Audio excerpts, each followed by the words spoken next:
بعض لوگوں کا یہ خیال ہے کہ یہ جو دن منائے جاتے ہیں، یہ کسی موقع کی مناسبت سے تہوار منائے جاتے ہیں، کسی موقع کو سیلیبریٹ کیا جاتا ہے۔ بعض لوگ یہ کہتے ہیں کہ اسلام ہمیں اس بات کی اجازت نہیں دیتا کہ دنوں کو منایا جائے، موقعوں کو منایا جائے، ان کو سیلیبریٹ کیا جائے۔ اسلام کا یہ رجحان نہیں ہے۔ ان کا خیال یہ ہے کہ یہ جو موقعوں کی مناسبت سے تہوار ہوتے ہیں، کسی دن کو، کسی موقع کو منایا جاتا ہے، یہ اس علاقے کے لوگوں، جغرافیائی حساب سے ان لوگوں کی اختراع ہوتی ہے، ان لوگوں کی ایجاد ہوتی ہے۔ اسلام ہمیں اس بات کی اجازت نہیں دیتا۔ بعض لوگوں کا گمان ہے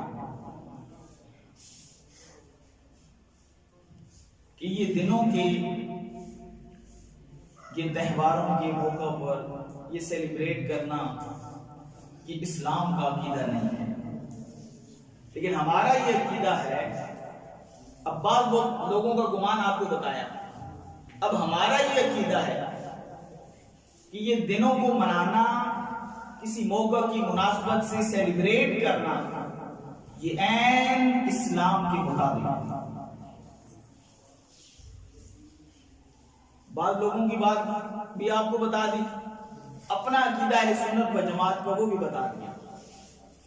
اب تیسری چیز رہ گئی، وہ ہے دلیل، کہ ہمارے پاس دلیل کیا ہے کہ ہم ان موقعوں کو مناتے ہیں، سیلیبریٹ کرتے ہیں، تہواروں کے وقت ہم اس طرح کے جو ہے نا افعال کر رہے ہوتے ہیں، کیا اسلام ہمیں اس بات کی اجازت دیتا ہے؟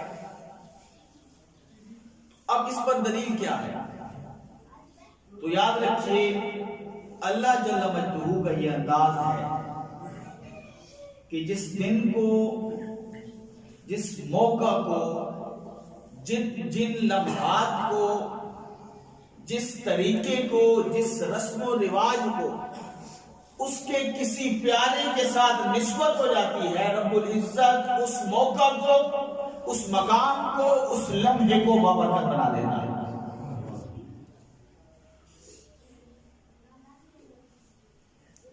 اسلام کے بنیادی عقائد بھی 5 ہیں اور اسلام کے بنیادی ارکان جو ہیں وہ بھی 5 ہیں۔ بنیادی ارکان میں سے سب سے پہلا جو رکن ہے وہ ہے کلمہ شہادت، یعنی اللہ رب العزت کی وحدانیت کی گواہی دینا، نبی اکرم صلی اللہ علیہ وسلم کی رسالت کی گواہی دینا، یہ پہلا رکن ہے۔ دوسرا رکن ہے نماز۔ اسلام کا جو عمارت ہے، جن ستونوں پر قائم ہے، ان میں سے دوسرا ستون جو ہے وہ نماز ہے۔ نماز وہ رکن ہے کہ جو کفر و شرک اور اسلام کے درمیان تمیز کرتی ہے۔ اسلام اور کفر کے درمیان اگر تمیز کا کوئی ذریعہ ہے تو وہ نماز ہے۔ تو اب نماز تو ہم پڑھتے ہیں، اللہ رب العزت توفیق دیتا ہے، آئندہ بھی پڑھیں گے۔ اب دیکھنا یہ ہے کہ نماز کی تاریخ کیا ہے، نماز کی ابتدا کیسے ہوتی ہے، وہ کون سا حسین لمحہ تھا، وہ کون سی حسین گھڑی تھی جس وجہ سے رب العزت نے ان نمازوں کی اوقات معین کی۔ تو سب سے پہلے شروع کرتے ہیں فجر سے، کہ فجر کی نماز کس موقع پر اور کن لمحات میں فرض کی گئی۔ آدم علیہ السلام کی توبہ قبول ہوتی ہے، اللہ رب العزت کے ہاں وہ شکرانے کے 2 نفل ادا کرتے ہیں کہ یا اللہ تو نے میری توبہ قبول کی، تیرا شکر ہے۔ ان شکرانے کے 2 نفلوں میں اتنا خلوص تھا، ان شکرانے کے 2 نفلوں میں اتنا پیار اور محبت اور اخلاص تھا کہ خالق کائنات کو اتنے پسند آئے کہ یاد تو آدم کی تھی، بڑے آدم نے تھے، رب العزت نے ان نوافل کی یاد کو منانے کے لیے امت مسلمہ پر فجر کے 2 نفل لاگو کر دیے۔ اب آج ہم فجر کی 2 رکعت نماز نفل فرض پڑھ رہے ہوتے ہیں، اللہ کے لیے پڑھ رہے ہوتے ہیں، نیت بھی یہی ہوتی ہے، نماز کے اندر بھی اللہ تبارک و تعالیٰ کے لیے وظائف کیے جا رہے ہوتے ہیں، لیکن اگر ابتدا دیکھی جائے تو ابتدا اس کی آدم علیہ السلام سے ہوتی ہے کہ آدم نے شکرانے کے 2 نفل اس وقت پڑھے تھے، خالق کائنات کو پسند آیا، خالق کائنات نے چاہا اس وقت کو یادگار بنایا جائے، تو آج امت 2 نفل پڑھ رہی ہے اور قیامت تک یہ 2 فرض پڑھتی رہے گی۔ نماز تو رب کے لیے ہے لیکن یاد آدم کی منائی جا رہی ہے۔ اسی طرح ظہر، ابراہیم علیہ السلام کو رب العزت اسحاق علیہ السلام جیسا فرزند عطا فرماتے ہیں۔ ابراہیم علیہ السلام خوش ہوتے ہیں کہ مجھے بیٹا عطا کیا گیا، تو ابراہیم علیہ السلام اس بیٹے کی ولادت پر 4 رکعت نماز نفل پڑھتے ہیں۔ میلاد اسحاق پر ابراہیم علیہ السلام 4 رکعت نماز نفل ادا کرتے ہیں۔ رب العزت کو ادا پسند آتی ہے کہ میرے خلیل نے میلاد اسحاق پر 4 رکعت نماز نفل ادا کیے، تو اس یادگار کو یاد رکھا جائے، اس موقع کو ثابت رکھا جائے اور قائم رکھا جائے۔ رب العزت نے اس موقع کو ثابت کرنے کے لیے، اس موقع کو یادگار بنانے کے لیے ان 4 نوافل کو امت مسلمہ کے لیے ظہر کے 4 فرض بنا دیا۔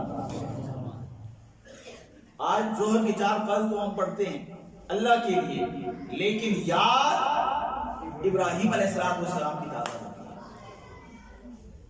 اسی طرح عصر کی نماز، عزیر علیہ السلام ایک بستی سے گزرتے ہیں، وہ بستی ویران پڑی ہوتی ہے، اس کے جو مکانات ہوتے ہیں وہ چھتوں سمیت نیچے گر چکے ہوتے ہیں، وہاں پر آبادی نہیں ہوتی، ویران بستی ہوتی ہے۔ عزیر علیہ السلام دیکھتے ہیں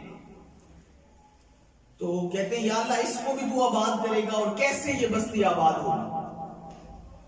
سوال کے طور پر رب العزت سے کہتے ہیں کہ یہ کس طرح بستی جو اجڑ چکی ہے، ویران ہو چکی ہے، دوبارہ کس طرح آباد ہوگی؟ تو رب العزت عزیر علیہ السلام پر موت طاری کر دیتا ہے۔ 100 سال تک وہ اسی طرح مردہ پڑے رہتے ہیں۔ 100 سال کے بعد دوبارہ رب العزت انہیں زندگی عطا فرماتا ہے اور پوچھتا ہے عزیر کتنا عرصہ تم سوئے رہے، کم لبثت، کتنا عرصہ تم یہاں ٹھہرے رہے؟ یومن و بعد یوم، عزیر کہتے ہیں ابھی 1 دن گزرا ہوگا یا آدھا دن گزرا ہے۔ 100 سال گزر گئے عزیر علیہ السلام، لیکن ان کو محسوس نہیں ہو، وہ کہہ رہے ہیں ابھی آدھا دن گزرا ہے یا 1 دن گزرا ہے۔ رب العزت بتاتے ہیں کہ نہیں، آدھا دن 1 دن نہیں گزرا بلکہ بے تام 100 سال پر گزر چکا ہے۔ عزیر علیہ السلام شکرانے کے طور پر 4 رکعت نماز نفل پڑھتے ہیں، یا اللہ 100 سال بعد دوبارہ تو نے مجھے زندگی عطا فرمائی، تیرا شکر ہے۔ رب العزت کو ان کا یہ شکرانے کا انداز پسند آتا ہے۔ خالق کائنات اس انداز کو بھی ثبت کرنا چاہتے ہیں، اس انداز کو بھی باقی رکھنا چاہتے ہیں، اس یادگار کو بھی باقی رکھنا چاہتے ہیں۔ تو باقی رکھنے کا انداز یہ ہوا، فرمایا عزیر نے 4 رکعت نماز عصر کے وقت شکرانے کے پڑھے تھے، امت مسلمہ پر عصر کی نماز بنا دیتا۔ اب امت 4 رکعت نماز فرض عصر کی پڑھتی ہے، یاد عزیر کی تازہ ہو گیا۔ اسی طرح مغرب، ایوب علیہ السلام یا یعقوب علیہ السلام طویل بیماری کے بعد جب صحت یاب ہوتے ہیں تو اس صحت کی خوشی میں نفل پڑھتے ہیں، 4 رکعت کی نیت کرتے ہیں، 3 پڑھتے ہیں، نکاحت کی وجہ سے 4تھی پہ اٹھا نہیں جاتا، 3 ہی پڑھ کے سلام پھیر دیتے ہیں۔ رب العزت کو ان کا اخلاص پسند آتا ہے، فرمایا اس یاد کو بھی تازہ رکھا جائے، اس کو بھی تازہ رکھا جائے۔ ایوب نے 3 رکعت پڑھی، فرمایا مغرب کی 3 رکعت بنا دو۔ مغرب کی 3 رکعت ہم ادا کر رہے ہوتے ہیں، لیکن ایوب علیہ السلام کی یاد کو تازہ کیا جا رہا ہوتا ہے۔ اسی طرح عشاء کی نماز، یونس علیہ السلام مچھلی کے پیٹ سے جب باہر آتے ہیں، اندھیروں سے باہر آ رہے ہوتے ہیں، تو جب رب العزت انہیں پھر اس دنیا میں مچھلی کے منہ سے نکالتا ہے تو وہ شکرانے کی 4 رکعت نماز نفل پڑھتے ہیں۔ رب العزت اس یاد کو باقی رکھنے کے لیے عشاء کے 4 فرض بنا دیتا ہے۔ اب ہم نماز پڑھ رہے ہوتے ہیں، ارکان اسلام ادا کیے جا رہے ہوتے ہیں، اسلام کا بنیادی رکن ادا کیا جا رہا ہوتا ہے، ایک اہم عبادت کی ادائیگی کی جا رہی ہوتی ہے۔ رب العزت نے اہم عبادت کو بھی صرف اس طرح نہیں رکھا، بلکہ اہم عبادت کو بھی اپنے کسی پیارے نبی کی یادگار کے ساتھ منسوب کر کے فرض کر دیا۔ تو سوال ہمارا یہ تھا کہ یہ جو موقعوں کی مناسبت سے دن منائے جا رہے ہوتے ہیں، یہ جو یادگاریں ہوتی ہیں، تو کیا یہ منانا جائز ہیں کہ نہیں جائز؟ اسلام ہمیں دنوں کے منانے کی اجازت دیتا ہے یا نہیں دیتا؟ تو اس کا جواب میں یہ دے رہا ہوں کہ اللہ رب العزت تو اگر اس کا کوئی پیارا نفل ادا کرتا ہے تو خالق کائنات نے نماز فرض کرنی ہے تو اس نبی کے ساتھ منسوب کر کے اس کو نماز بنا دیتا ہے۔ اگر پھر بھی بات سمجھ نہیں آئی، آپ کہتے ہیں یار یہ تھوڑا سا مشکل ہے، اب کون حوالے ڈھونڈتا رہے اور کون دیکھتا رہے، تو پھر میں ایک اور انداز سے آپ کو سمجھاتا ہوں۔ جو لوگ حج پہ جاتے ہیں، جو عمرہ کرنے کے لیے جاتے ہیں، رب العزت آپ تمام کی حاضری رقم فرمائے، تو جب وہ میقات سے حرم کی طرف داخل ہوتے ہیں، ان کو اجازت نہیں ہوتی کہ وہ اپنا لباس جو اپنے جس معاشرے میں رہ رہے ہیں، جس علاقے میں رہ رہے ہیں، وہ لباس پہن کر جائیں۔ حکم ہوتا ہے بھائی اپنا لباس اتار دو، تو پھر فرمایا احرام باندھو، 2 چادریں جو ہے نا وہ زیب تن کر لو۔ اب اس میں کیا عبادت ہے کہ 2 چادروں کو بندہ پہن لے؟ اس لباس میں بھی بندہ جا سکتا ہے؟ فرمایا نہیں، وہی 2 چادریں پہنو۔ یا اللہ کیوں؟ فرمایا اس وجہ سے کہ وہ 2 چادریں میرے ابراہیم نے پہنی تھی، مجھے اس کا لباس پسند آیا، میں اس کے لباس کو ثابت رکھنا چاہتا ہوں، اس کے لباس کو سیلیبریٹ کرنا چاہتا ہوں، اس کے لباس کو یادگار بنانا چاہتا ہوں۔ تو فرمایا قیامت تک جتنے بھی لوگ حرم میں داخل ہوں گے اس کے لباس کو پہن کے داخل۔ آپ پہنچ گئے مطاف میں طواف کرنے کے لیے، اب آپ کی زبان پر ایک نغمہ جاری ہو جاتا ہے، اللہ اکبر، کیا ہی بات ہے اس نغمے کی، لبیک اللہم لبیک۔ اب یہ کیا ہے؟ ابراہیم علیہ السلام جب کعبہ تعمیر کر چکے، اللہ رب العزت نے حکم دیا ابراہیم وَأَذِّن فِي النَّاسِ بِالْحَجِّ، اعلان کر ذرا لوگوں کو حج کی دعوت دے، لوگوں کو بلا کہ میں نے اللہ کا گھر تیار کیا، تم آؤ اس کی زیارت کرو، حج کرو، عمرہ کرو۔ ابراہیم علیہ السلام کہنے لگے یا اللہ یہاں پر تو کوئی بھی نہیں ہے، میری آواز کتنی دور تک جائے گی اور کون کون میری آواز کو سنے گا؟ رب العزت نے فرمایا ابراہیم تو اذان دے، تو اعلان کر، اعلان کرنا تیرا کام ہے۔ پھر اعلان ابراہیم علیہ السلام نے کیا، جو عالم ارواح میں تھے وہ بھی، جو ماؤں کے سلبوں میں تھے وہ بھی، جو باپوں کے پشتوں میں تھے وہ بھی، ان سب نے سنا بھی اور جواب بھی دیا۔ جس نے جواب دیا اس کو بیت اللہ کی حاضری نصیب ہوئی۔ اب آج لبیک کا جو یہ نعرہ لگایا جاتا ہے، وہاں پر حاجی پڑھ رہے ہوتے ہیں، تلبیہ پڑھ رہے ہوتے ہیں، تو یہ اللہ کی ندا کا جواب نہیں ہے۔ ابراہیم علیہ السلام نے جو اعلان کیا تھا، حج کے لیے بلایا تھا، اس کے جواب میں لوگوں کی ارواح نے کہا لبیک، ہم حاضر ہیں۔ تو ابراہیم کی اس ندا کے جواب میں جو جواب دیا گیا، رب العزت نے اس یاد کو باقی رکھنے کے لیے سب کے لیے لازم قرار دیا، قیامت تک وہی نغمہ گاتا رہا۔ اس جواب کو ثابت رکھا گیا۔ پھر آگے چلیں طواف۔ آدم علیہ السلام جب کعبہ تعمیر کر چکے تو 7 چکر لگائے. 70 نبیوں نے موسیٰ علیہ السلام سمیت طواف کیا, 7 چکر لگائے. اب 8 بھی ہو سکتے ہیں, کوئی 10 بھی لگا سکتا ہے. رب العزت نے اس یاد کو باقی رکھنے کے لیے, اپنے نبیوں کے انداز کو باقی رکھنے کے لیے طواف 7 چکروں پر بند کر دیا. 7 چکر لگائے گا بندہ تو اس کا طواف مکمل ہوگا. اسی طرح حجر اسود کو بوسہ دیا جاتا ہے. نبی پاک صلی اللہ علیہ وسلم نے حجر اسود کو بوسہ دیا, یاد کو تازہ رکھا گیا. جو بوسہ نہیں دیتا, استعلام نہیں کرتا, دور سے بوسہ نہیں دیتا, اس کا طواف مکمل نہیں ہوتا. آگے چلیں سائی پہ آ جائیں. سائی کیا ہے؟ یاد رکھیے سائی میں جتنا کچھ مسنون دعائیں پڑھی جاتی ہیں, یہ کوئی بھی دعا ثابت نہیں ہے. اپنی مرضی سے آپ پڑھ سکتے ہیں, درود شریف پڑھیں, کلمہ پڑھیں, جو آپ کو آتا ہے آپ پڑھیں, قرآن کی تلاوت کریں, جو مرضی آپ پڑھ سکتے ہیں. آپ کے لیے کوئی بھی قید نہیں ہے. کچھ نہیں آتا, ایسے ہی چکر لگاتے جائیں, آپ کی سائی پوری ہو جائے گی. یہ کیا ہے؟ ابراہیم علیہ السلام اللہ کے حکم پر اپنے بیٹے کو, اپنی بیوی کو, مائی ہاجرہ کو, اسماعیل علیہ السلام کو چھوڑ کے جاتے ہیں. ویران جگہ تھی, تب کوئی بھی آبادی نہیں تھی. جب جا رہے ہوتے ہیں, مائی ہاجرہ پوچھتے ہیں کس سارے میں چھوڑ کر جا رہے ہو, یہاں تو کوئی بھی نہیں ہے, ہم کیا کریں گے یہاں پہ؟ کوئی جواب نہیں دیتا. اللہ اکبر, کتنا مشکل وقت تھا اپنے بیٹے کو, بیوی کو ایسی جگہ پہ چھوڑانا جہاں پر کوئی بندوبست نہیں ہو. مائی ہاجرہ پوچھ رہی ہیں, بتائیں بھائی کس کے آسرے چھوڑی جا رہے ہیں, ہم کیا کریں گے؟ کوئی جواب نہیں دیتے, پیچھے مڑ کے دیکھتے بھی نہیں. پھر پوچھتی ہیں وہ کہ کیا اللہ نے آپ کو اس بات کا حکم دیا ہے؟ فرماتے ہیں ہاں. ان کو بھی اتنا یقین تھا, وہ کہنے لگی اگر اللہ نے حکم دیا پھر اللہ پہ ضائع نہیں ہونے دیتا.